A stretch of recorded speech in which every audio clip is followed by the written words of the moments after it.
জান, আমাকে দেখে তুমি কোথায় পালাইতেছো? আজ আমি তোমাকে ছেড়ে যেতে দিব না। জান, এই সরি, কেডা তোর জান? আমি রজব আলী চাউলের আড়তদার, আমি তোর জান হুমুকে? না, তুমি আমার অমি, তুমি আমার জান। জান, তুমি আমারে চিনতেছো না? মারে মা, আমি তোমার কেডা তোর জান? সাথিয়া। কেডা তোর জান? আমি রজব আলী চাউলের আড়তদার, শুনছ না? না, তুমি আমার অমি, তুমি আমার ওরে অমি। মা গো মা।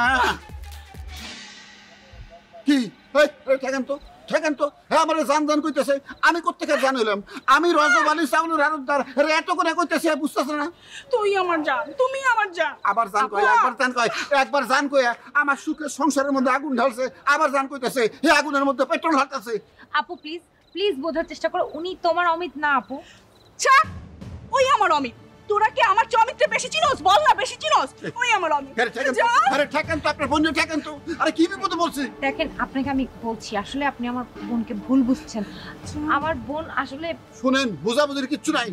আপনি হারে ঠেকান, আমার এসে বারবার জান জান কইতেছে, আমি হার জান হুমুকে, আমি রজব আলী, আমি চাউলের আড়তদার। কয়বার কথা কমু অন্তটা? এটা কয়বার আপনার কমু? প্লিজ ভাই আমার কথাটা একটু শুনেন।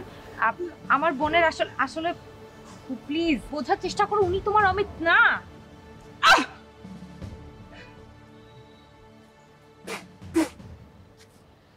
ভাইয়া, আমার বোনের হয়ে আমি আপনাকে সরি বলছি। সরি কয়ে তো লাভ নাই। আমি আপনাদের কি কইতেছি?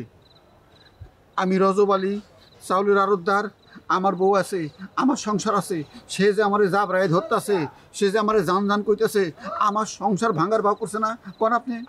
না সেটা আমি মানছি, কিন্তু আপনারও বুঝতে হবে যে আপনি আমার বোনকে বুঝতে ভুল করছেন। আসলে ও যদি স্বাভাবিক হতো তাহলে তো আপনার সাথে এমনটা করতো না। আমার বোনের মানসিক সমস্যা আছে। ও একটা ছেলেকে ভালোবাসতো, সেই ছেলেটার নাম ছিল অমিত। সে ছেলেটা এক রোড অ্যাক্সিডেন্ট মারা যায়। আমার বোন খুব শকড হয়েছিল, সে কোনোভাবেই মেনে নিতে পারছিল না যে অমিত আর পৃথিবীতে নেই।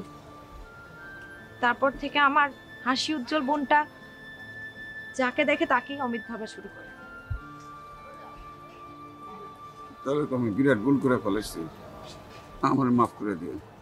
না না ভাইয়া, আপনি তো জানতেন না, ইটস ওকে, বাট আমার বোনকে আর ভুল বুঝবেন না। না না না না না না, আমি আপনার কাছে মাফ চাইতেছি। আমি তো তার ভুল বুঝি নাই, আপনি আমার মাফ করে দিন। আরও কেন সে জানি আমার মাফ করে দেয়। থ্যাংক ইউ ভাইয়া। আমি দেখি হ্যাঁ আপু আবার কোথায় গেল।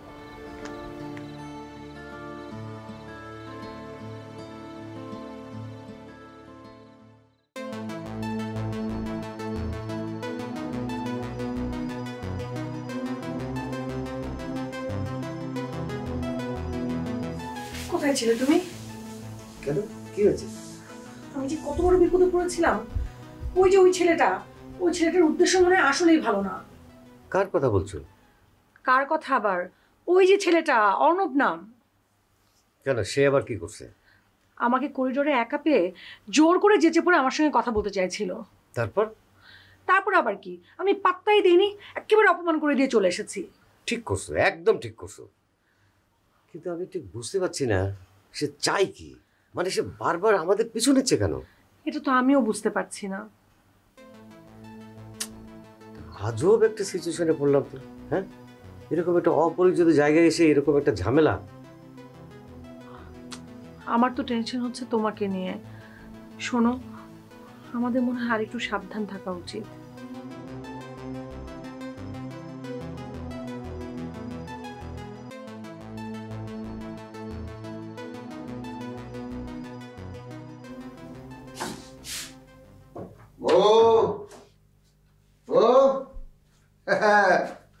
তোমার সব চিন্তার অবসান হয়ে গেছে।